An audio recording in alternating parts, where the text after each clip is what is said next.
morning, everybody. My name is Frances Castnetta-Dice, and I'm president of the Houston East End Chamber of Commerce, and it's an honor to welcome you to our Feel Good Friday episode. Today is going to be something very special and near and dear to my heart. Movie stars like Chris Evans, who is Captain America, keeps talking about the mental health value of their furry friends. And when asked to share his tips for coping with quarantine, he responded, adopt a dog. And so I hear a lot of folks are adopting dogs right now, and we're very honored to have Gloria Medina Zenteno, who is the founder of Barrio Dogs, and also Angelita, Sampaio, who is the vice president of Emancipet, who are going to be speaking to us today about what they're doing in order to help the pet population in Houston, how they're saving pet lives and how they're making families whole by bringing in a new family member. So thank you both ladies for joining us today. Thank you for having us. You're so welcome. So we're going to start by introducing Gloria, because I know you've got some great slides, and you can go ahead and tell us about how you got started with Barrio Dogs and what it means to you. So I'm a native Houstonian. Actually, my family's from Second Ward, and I moved back to the neighborhood about 15 years ago, and I was just horrified with the amount of stray dogs, homeless animals, dogs on chains, pregnant mamas, and I would see these tragedies every day, and I would go to my great job in the Galleria and see a totally different life over there. So that, in a sense, is how Barrio Dogs got started. I felt like education and empowering the community for change was really the most important thing to do. I didn't really want to focus on rescue, although I admire the work and it's so important as well. But I just felt like getting to the root of the problem through education, empowering, and transforming our community was so important. So we get into schools. That's our primary focus, education, elementary, middle, and high school. On that first slide, we work with the high school students a lot. Milby High School, your alma mater, Francis, and Austin High School, we bring them out to our community outreach days, and where we sign up residents for free spay, neuter, vaccinations, and microchips.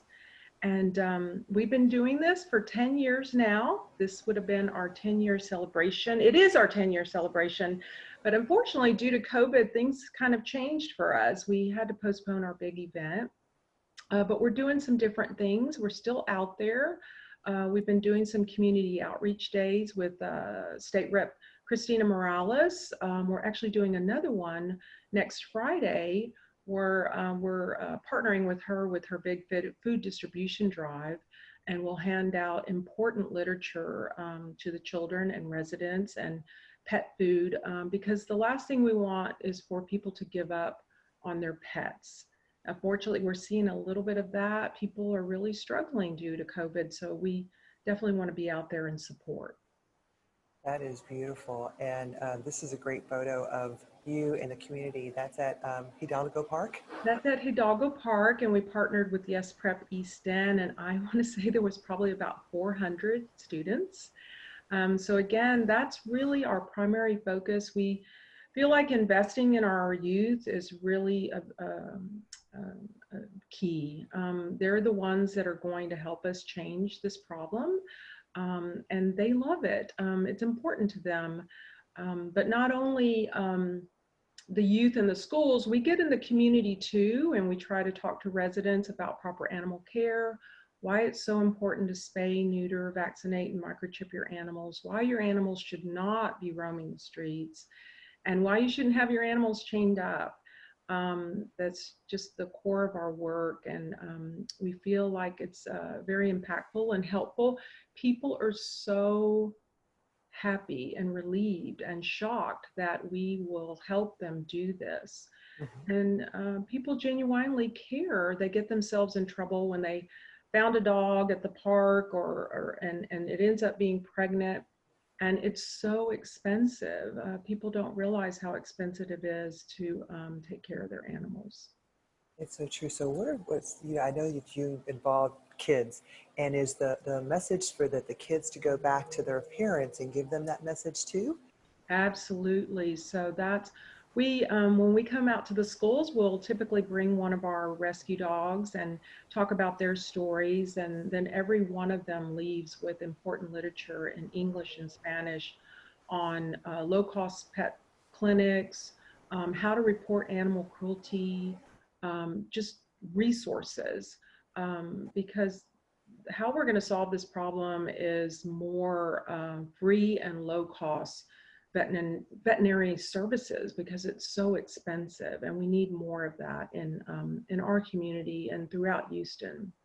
And that is why I'm so excited that Emancipet is going to be speaking about what they're doing, because you guys together are transforming lives, and we can't do it alone, but together we can make it more possible. I know also, because I know you, that it's a family affair. You've got your whole family involved in this. How do they feel about sharing your life with all of these animals?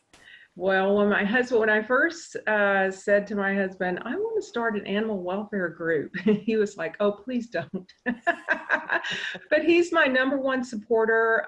We have an amazing board that is also like a family.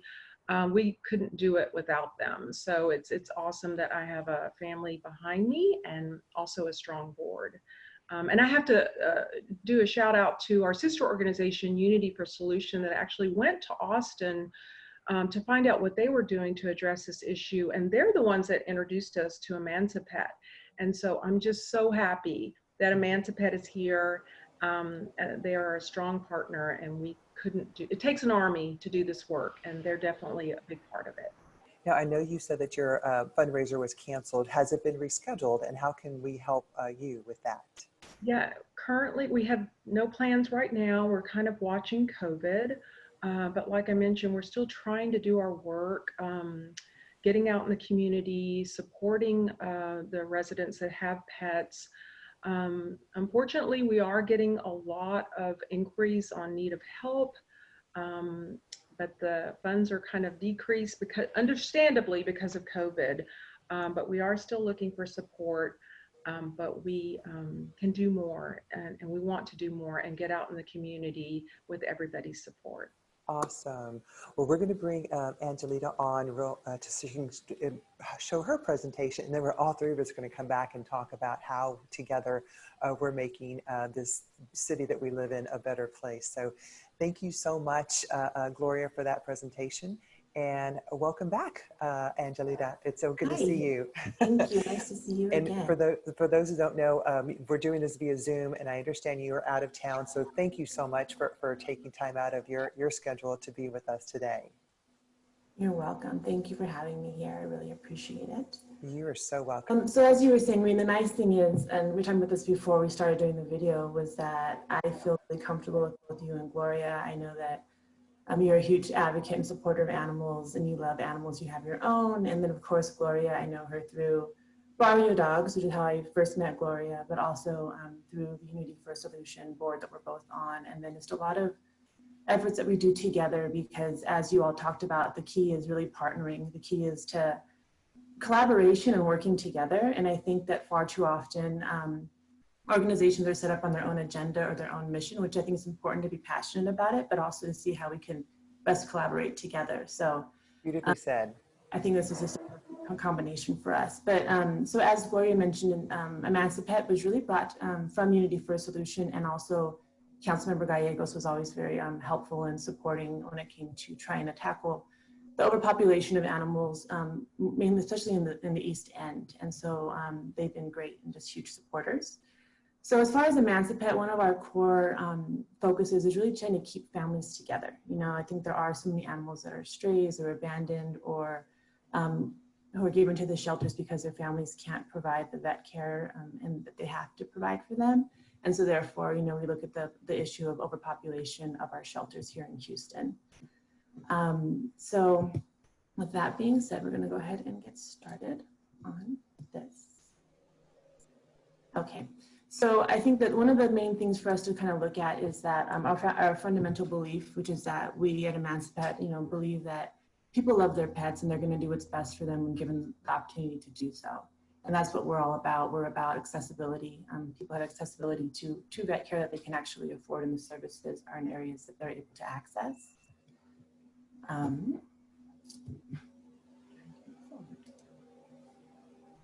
And then this is just a little bit about our mission as far as who we are. One of our taglines is low cost, big heart, and that's what we're all about, keeping our prices low.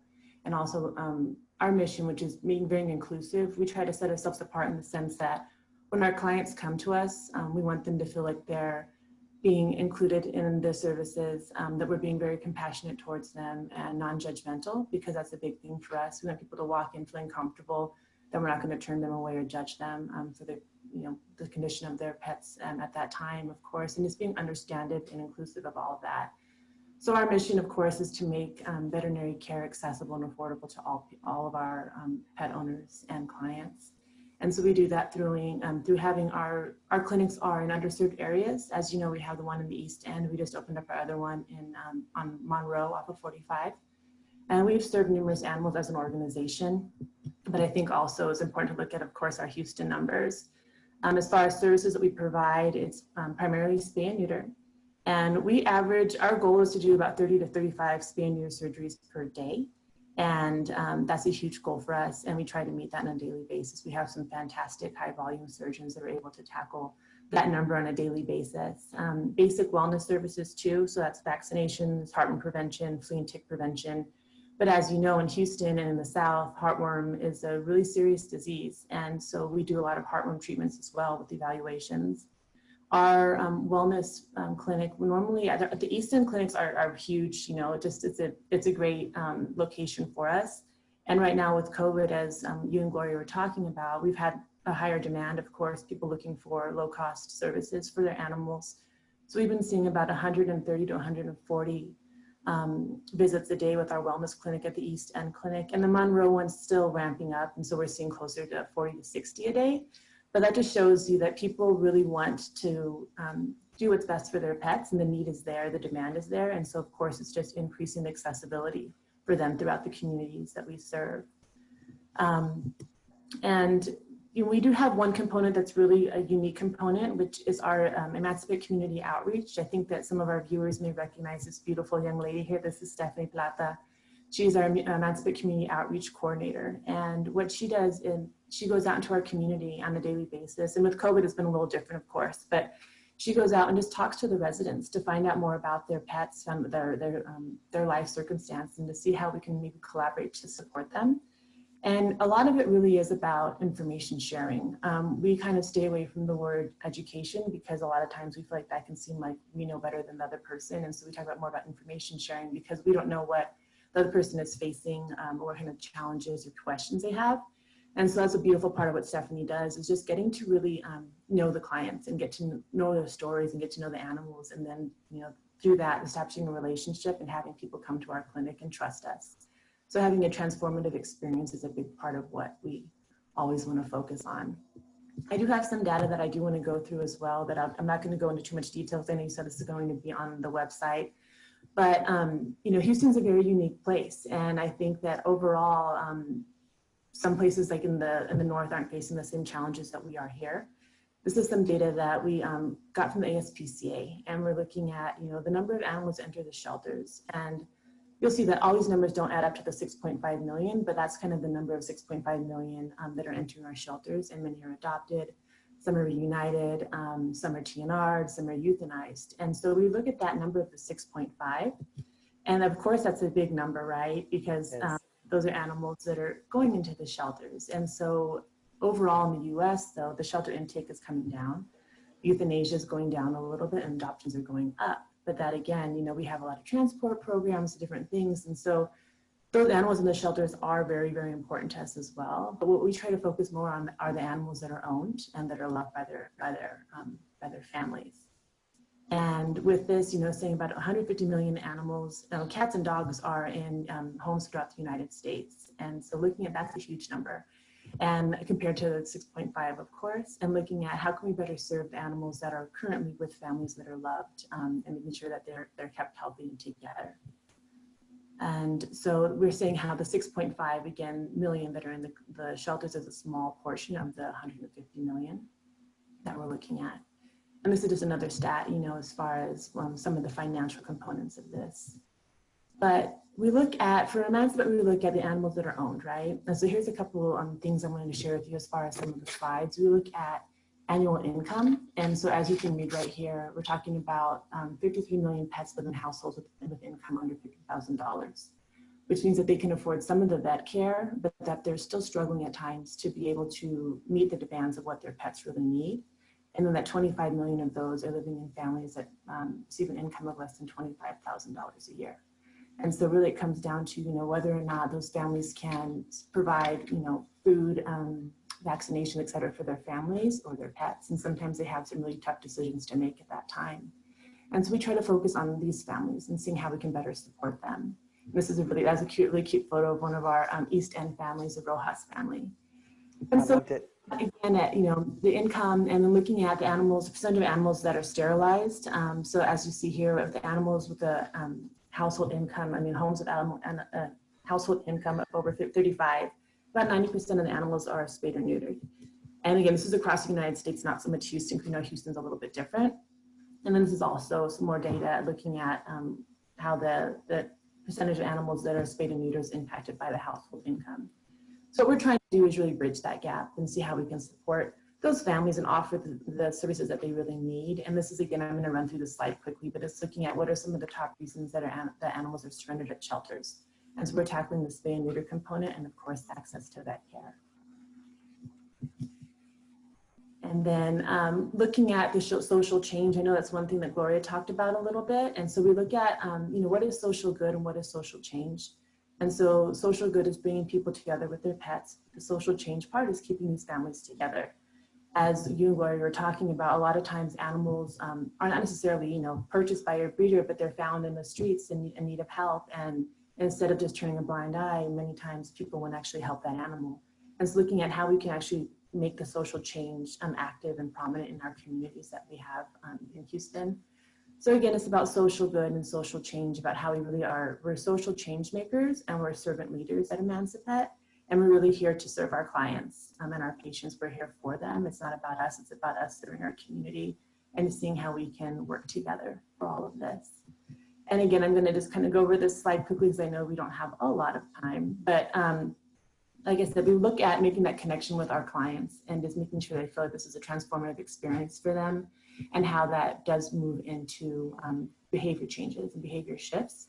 And I think it's important not to feel like we know better than anybody else, but to really understand we're all individuals with very different backgrounds and different, I guess, upbringings, and we think differently, and just how, again, but we do have that common connection of loving our animals and really seeing the importance of them in our lives. So looking at the fact that empathy is a big component for Emancipet, and looking at, how can we connect with people and really understand where they're coming from. One quote that I really like, I think Brene Brown was talking about, I'm actually going to read it because I want to make sure I get it right, but she says, in order to empathize with someone's experience, you must be willing to believe them as they see it and not how you imagine their experience to be. And that's one thing that I think is very fundamental and that Brene Brown talks about, again, is because the way that I may perceive a certain situation may not be the way that you do. And so I think just having that communication exchange and understanding where one another is coming from, not just when it comes to animals, I think that everything else that we're facing as a community and as a world, just making sure that we're practicing empathy and understanding and having that cross communication is key. And so that's the main thing, is just looking at, change is possible. And again, when it comes to improving the humane standards for our animals in Houston and throughout our communities, but also when it comes to one another and how we treat one another as human beings and as Houstonians and just people in general. So again, I didn't want to take time on the presentation, but that's kind of the gist of who we are, our fundamental beliefs and how, again, we're here for our community, we're here to serve. And I think especially like during times of COVID, it's become more and more prevalent as far as how our services are needed. And more importantly, it's not that many of our community members don't care. It's actually very much the opposite. They do care. They want to do what's best for their pet. It's just having that accessibility and being able to do so, which is why we hope to expand even more in the future. But for now, just focusing on our communities and how we can best serve them. I love this presentation, and I love that photo on the red couch. How hard was it to get those 3 dogs to So sit? here's a secret. So Robin O'Rourke, I'm sure you've heard of her. She's a famous pet photographer here in Houston. The magic is Photoshop. So my dogs are 3 rescue dogs from Brazil. They are very difficult. I've had them for almost 14 years. Love them, but they don't love many people and definitely not many animals. So we went that day and all 3 dogs were with me and it was just chaotic. So we had to put 2 dogs in one room and I took one out at a time. So the photo, the middle one of me holding my boy Buddha, that's the real photo. And then we had to take individual shots with Flora, my black and white dog, and then individual with the other dog, Nana. And then she worked her magic and she put all of us on the sofa because we tried and it was just not working. So I love it. I love it. And Photoshop, that's how that came about. Well, that is beautiful. And we've got, we're going to actually, if we can bring Gloria back on, because now we're going to just all talk together, because some of the questions that are coming in are for all of us. But I love that story. Would you mind telling us a little bit more about how you got started into the pet world and who was your first pet? For me or for Gloria? Sorry, for Gloria? For you. Okay. Yes, definitely. So I'm actually from New Mexico, which is where I'm at right now, as you mentioned earlier. And I grew up, I'm kind of close to the Sandia reservation. So I'm in Albuquerque, but close to some of the reservations. And so we had a lot of animals that were kind of dumped in our area or that wandered from some of the reservations nearby. And so my love of animals started years ago. I wanted to be a vet for many years. And so I actually, I shadowed in high school at a local vet, and it was a little bit too emotionally taxing for me. And I realized that probably wasn't the right place for me to pursue my career, but that I still wanted to help animals. And so I started doing some volunteer work locally. But I didn't really see the huge challenge that overpopulation of animals has until I moved to Houston. And that was in 2006. And it was actually coincided with my trip to Brazil, where I found my dogs, brought them back to Houston thinking it's going to be easy to adopt them out, get them spayed and neutered. And it wasn't that easy, mainly because they had behavioral issues. That was the big challenge. And I was actually turned away from some rescues saying, your dogs are unadoptable, and that's that. And I've learned so much since then that that's not really true, that I'm sure that they could have been worked with. But we fell in love with them, wanted to keep them.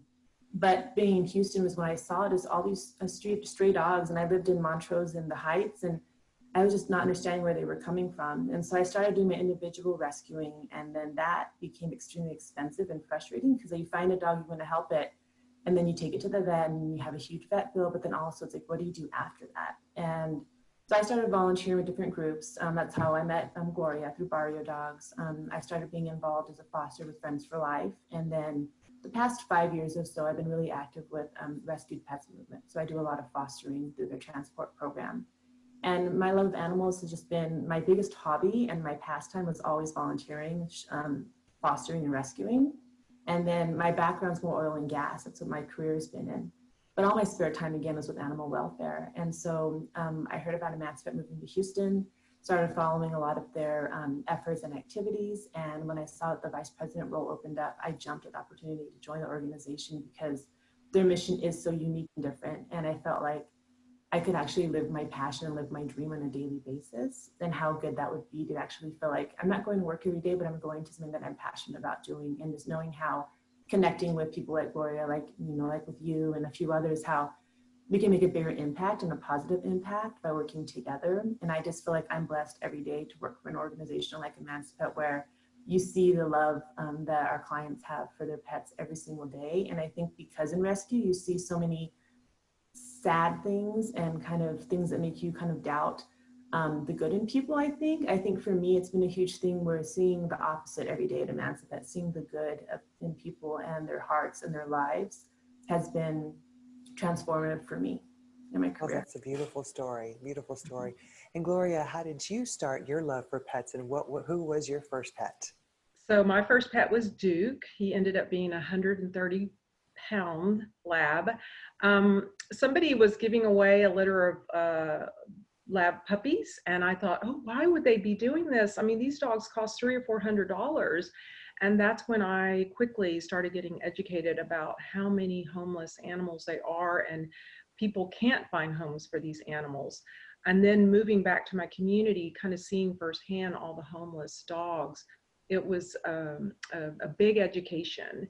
And that's how I also got involved and wanted to do more. I'm like, well, why isn't anybody doing anything about this? We've got to do more about this. We've got to raise more awareness about this big problem, because the public doesn't really know. I feel like we still have a lot of work to do to educate the public on the amount of animals that are out there, the amount that ends up in the shelters. So that's why prevention is key. But I ended up, at one time, we had 4 dogs in our house, street dogs, all dogs that came from the East End. They have since passed, a few of them, but we will probably adopt again. It's once they get into your heart, most people will be surprised I wasn't even an animal person, and then they get into your heart, and you just, and it's a good thing. It's a blessing, and it's what inspired me to start Barrio Dogs. And I feel kind of like Angelita said, there's a lot of good in people, and people want to do the right thing. They want to be able to take care of their animals. They just need some help. I think that sometimes we judge people wrongly on that. If we're giving them, empowering them with resources and helping them to try to take care of their animals properly, it's amazing, and it's very rewarding. And it's also very rewarding to get into these schools and talk to these children. And we have future ambassadors happening right now. My only hopes is that we get to do it even more. I love that story too. And then both of you two have, I know, Angelita, you were in oil and gas, and that's when you adopted your 3 dogs, and now you have, it's just 3. Gloria, how many dogs do you have in your home right now? Well, right now we only have 2 pets, but we might be working on a few more. Similar Wow. to you, Francis. I know. For those who don't know, my first pet was a German Shepherd dog, and her name was Stella, and my family named it after my grandmother. And then as an adult, I said, if I ever buy a house, before I get furniture, I want another German Shepherd dog, and I did. And it turned out with 1, and then we rescued a second one, and then a third one came, and so yeah, I just love having dogs around. They're so they reduce your stress so much. It's very beautiful. And as you mentioned earlier, as with COVID and what's going on, everybody should have a pet. I mean, I think it helps it's therapeutic. They're very loving, very loyal. And so I think everybody should be encouraged to adopt a pet. I agree. And for those of you who want to donate to either of your organizations, should they find you on your website? Is there a link to donate? Sure. They could go to barriodogs.org. It's BARRIODOGS.org. And then on our website, you'll find links to our Facebook, Twitter, Instagram. And we appreciate any support, especially now during COVID, because we are getting an increase in need. And Angelita? Yes, so same here. We have a wonderful website. It's emancipet.org, and then go to the Houston page ideally, and you can donate through that, the Houston community specifically. We're pretty active on Facebook, social media in general, but Facebook, Twitter, and of course with Instagram. And we also, as Gloria was saying, we had our 5-year anniversary here in Houston, actually about 2 weeks ago. And we had this really big cocktail plan. We were really excited about it, but of course with COVID changed kind of our timeline for that. So now it's going to be next year, ideally in April. So yes, fundraising is a big thing, and we know that right now everybody's asking for additional support, and we can really utilize that support. And I think that as the demand increases, of course, we want to be able to increase our services for our clients, and we've received a lot of new clients during the past few months as well. And so please, yes, look at our social media. My information is on that last page of the slides that will be uploaded as well. And any questions? Yeah, and we have to mention that Angelita and I are part of Unity for a Solution. It's our sister organization that has partners of several animal welfare groups and civic associations and local businesses. So please check them out too, unityforasolution.org. Great, and we can add that on our page too. But you two, I think, and now I forgot my question. So I'm going to ask one of the questions that we have on here. What platforms, I'm sorry, what is the one favorite personal story, success story that you've done at your organization that you've seen happen? Well, Angelita, we'll start with you. Oh gosh, we have them, right, and I kid you not, daily. And the nice thing is I'm able to capture a lot of the stories with Stephanie and the rest of our staff as far as feel good stories. We just had one last week that I can share with you. So Stephanie was, on her off hours, not working, in the evening on a Saturday, went to Walgreens and met a woman who was asking for money outside, and she had her little chihuahua in the shopping, in a little stroller. And Stephanie said, I don't have any spare change, but then tell me about your pet. And so they started talking about her pet. And this woman, her name's Miss Joanne, and she was saying that she's been experiencing homelessness for quite some time now, and that this pet of hers named Mama's has been with her for about 2 to 3 years. And she was concerned about Mama's having some kind of skin irritation on her neck. And Stephanie said, well, why don't you come to our clinic on Tuesday? We'd love to get her checked out and see what we can do to support you all. She was there Tuesday morning, and she walked from where she lives, and she walked over there, and we had time to talk to Mamas, and to get Mamas all squared away, and talk to Miss Joanne. And we came to find out that even though she has not been on heartworm prevention, she was heartworm negative, and she was actually discarded by somebody who kind of abandoned her and just put her on the side of the freeway. And that's when Miss Joanne took her in.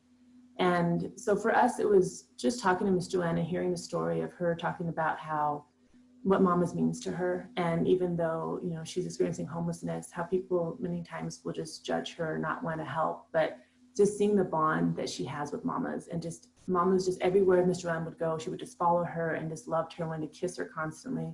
And Miss Joanne, she said it beautifully. She said, we said, what does she mean to you? And she said, she's my soulmate, and I would be lost without her, and she's all that I have. And for me, that summarized a lot, because, this woman, again, doesn't have a place to sleep at nighttime, but that dog is there with her. That dog is there to give her comfort. That's her friend.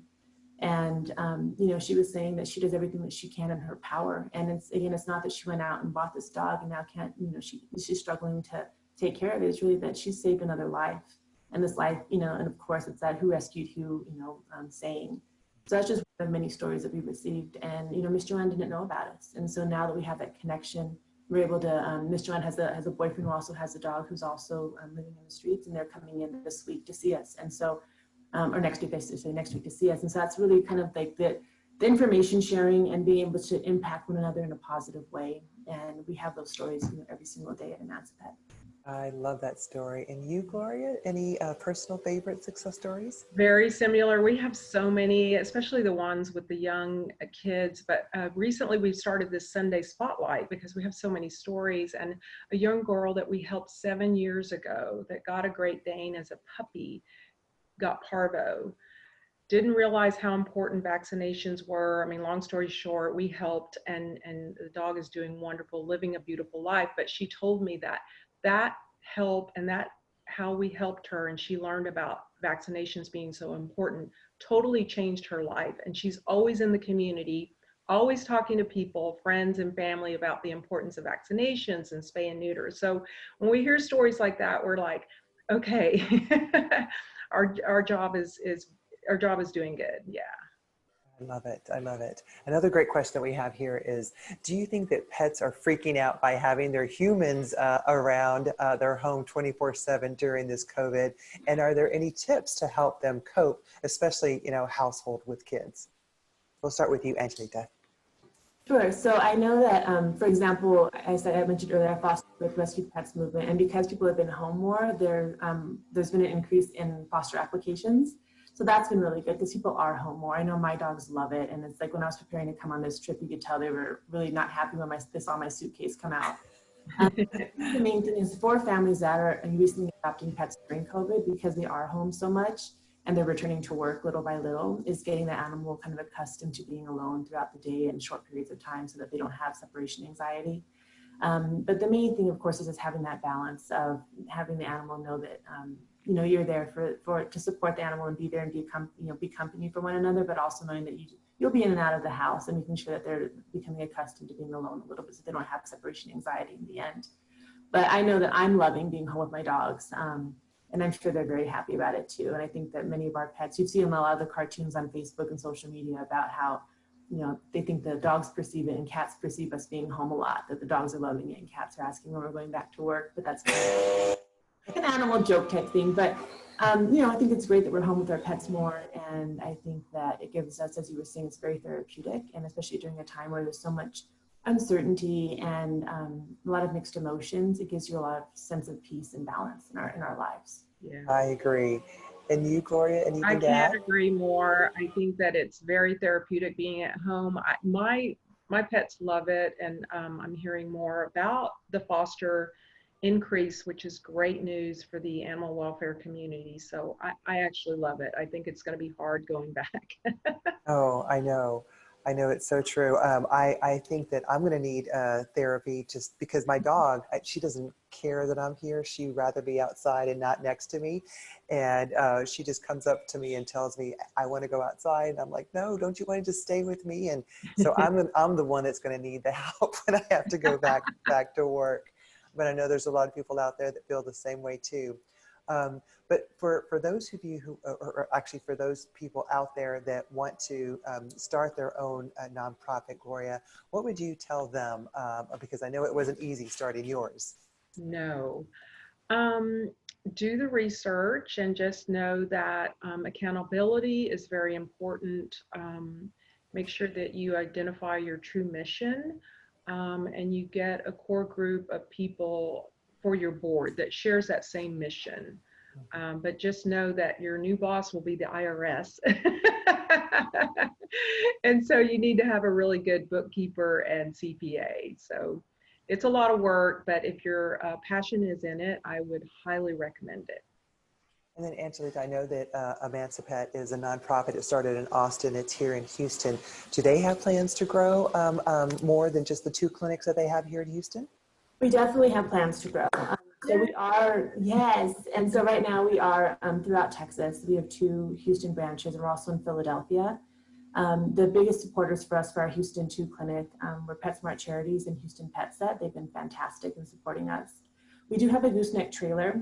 For those of you who have visited our East End location, you'll see a huge trailer that was donated by the ASPCA many years ago.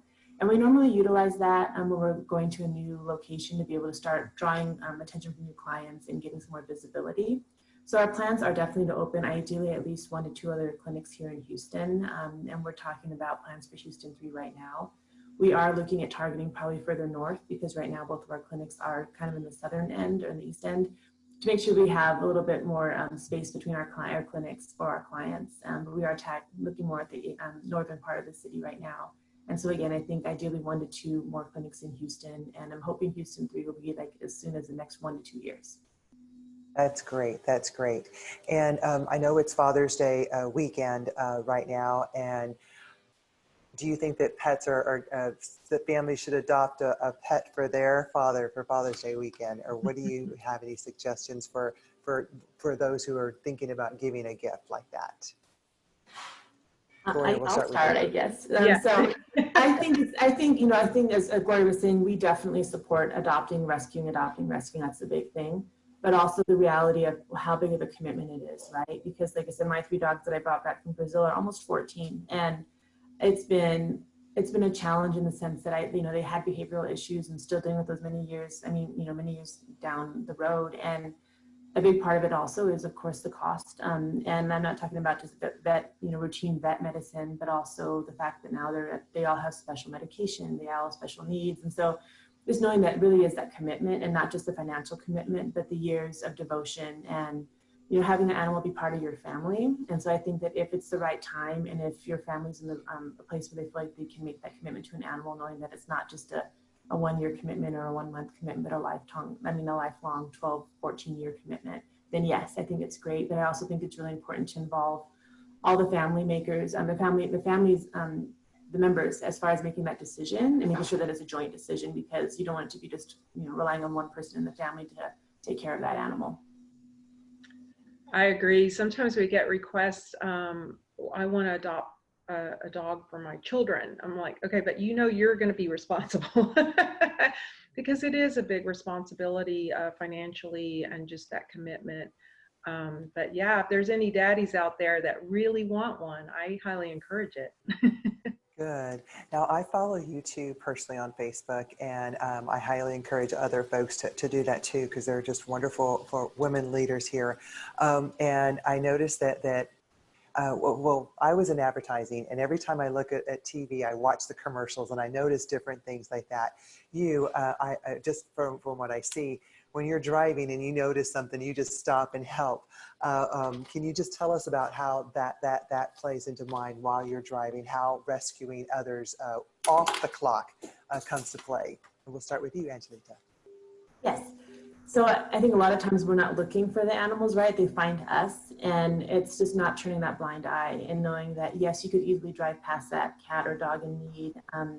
But as long as it's, of course, safe enough for you to stop, how important it is to stop and try to help that animal. Of course, being mindful of if you have a really fearful dog, and of course you don't want to do the opposite where they dart into traffic, but just trying to think of what can I do, what should I do, but more importantly, like what am I going to do in the sense that doing something, you know, I mean, you were mentioning the cat that I posted that a friend had told me about yesterday. He, said a cat was hurt and needing help, and I said, well, I'm out of town. I'd go there right now and search if I could, but the network. And so, talking to your friends who actually can support you when you're not able to, but more importantly, just stopping and taking that time to try to help that animal in need. And just realizing that you really have the opportunity to make a change, and it really is a life-saving change at that point. And the fact that there are many resources that you can leverage when it comes to support. So if you are able to get the animal to safety, and again, reaching out to one of us or to other rescue groups, and knowing there is a network of people that are wanting to help and wanting to do what's best for that animal. And so again, just taking the time to say, you know what, I am going to make a difference today. I'm not going to drive by, and making that a conscious decision on a daily basis, because it does make a huge change, change in the life of that animal, and of course your own life. I've fostered over 200 dogs just for Rescue Pets Moving Alone. And it's one of those things where every single time your foster leaves, a part of your heart goes with that animal. But you also know that by opening your heart and your home to that animal, you're able to keep their heart beating a little bit longer, and so then until they go to their next family and their forever home. So again, just knowing that it may seem like a small piece in a puzzle, but how big that puzzle is and how beautiful it is. I love it. And you, Gloria? Yeah, I wish more people would stop. Again, I wasn't even an animal person. They got into my heart, thank goodness. And two of my rescues, unfortunately, they've passed away, but I found them together. I stopped. They literally jumped in my car. Javier was like, "Oh yeah, right. They jumped in the car." I'm like, "They did." So I brought them home, but Angelita's right. There's resources out there. Do the right thing, and you'll be surprised how many people will step up. And we're fortunate that we have social media. It's so powerful. I personally put a dog on Facebook yesterday that found a really great home within 24 hours. So social media is really our friend right now. And so if you see an animal in distress or that's lost, just stop and help. It'll make a big difference. Good, and we'll get those resources, because I hear that there's like a 24-hour service out there for pets. So because there was one that was stranded up on our street, someone found it and they called this number, but then the owner called back, and so there was a connection there, thank goodness. Yeah, that's the other thing. That's the other thing very quickly. A lot of times they're owned. And so if you can take them directly to a vet and have them scan for a microchip, or use Nextdoor, our board member just reconnected a senior death dog just yesterday in the heat. Amazing work. I mean, people just taking the time to make that connection or to help. That's beautiful. Sorry, and I want to add one more little thing to that. And then the importance of having your animals microchipped, which is huge, and also the importance of having the ID tag with your information on their tag. And I know many times animals slip out of their collar, and so that's why it's good to have both. Because again, you find an animal and they're not microchipped, and you can try Nextdoor, but again, it's one of those things where it's so much easier to reunite families when they have a source of identification. And so please just try to get your animals microchipped and to have that ID tag.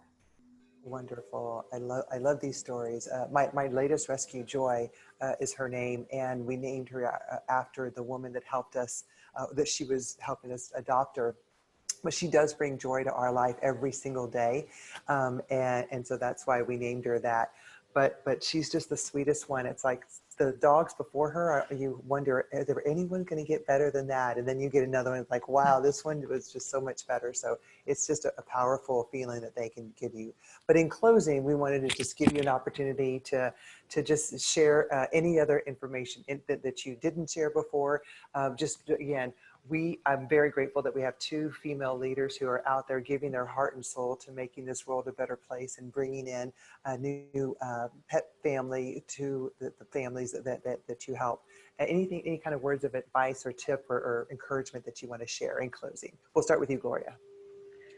I would say just that the public is aware that it is a huge issue that we're dealing with, and the animal overpopulation. So please adopt and don't buy from a breeder. But there's already way too many animals out there on the streets or in the shelter or with rescue organizations that deserve a home. And even if you're not an animal person, it does affect the quality of life in our community. It's a health issue, it's a safety issue. So there's still ways that you could support us. You don't necessarily have to adopt from us or a rescue group, but you can support in other ways with our message to help raise awareness. Thank you. Yeah, and I think for us, it's just reiterating the fact that we are here for you. We're here for all of our community members, and we may not have every single resource someone's looking for, but we can probably point a person in the right direction and offer some support. And again, during times like COVID, there are special grants, that people can apply for, but also we'd have some additional support as well, whether it be, getting your animals spayed and neutered, heartworm treatment, heartworm evaluations, but just the importance of how there's so many health benefits, of course, to having your pets with regular heartworm medication. The spaying and neutering is key, as far as living longer lives, but also minimizing their chances of wandering off and getting out of the yard, being hit by a car. And so just more than anything, we're here for you, that there are many resources. And as I said in the beginning, the importance of all of us collaborating together is key. And knowing that we all, even though we may have different ways of envisioning certain procedures or how we want to move forward, at the end of the day, we are wanting to make sure that our community is healthy and safe, and that we are able to keep pet families together and healthy. And so remembering that collaboration is key, and then lifting one another up and supporting one another is the main thing. Beautifully said, and a great way to close. So thank you all, everybody, for joining us today, and you two ladies for sharing your stories with us. Their links will be on our page to make sure that if you want to volunteer, donate, and just support and just spread the word that they're open and they're here to help everybody. Also, we have our East End Facebook Strong page. If you have a business or an opportunity for us to help you with, please go on that link group and share how we can help you. And we're going to be have two other great artists or people on our next Feel Good Friday. So we hope to see you guys next Friday. Thank you, Gloria. Thank you, Angelita. And I hope you have a safe travels back. This was fun. Yes, it's great seeing you guys. All right. Bye-bye. Bye, y'all. Bye.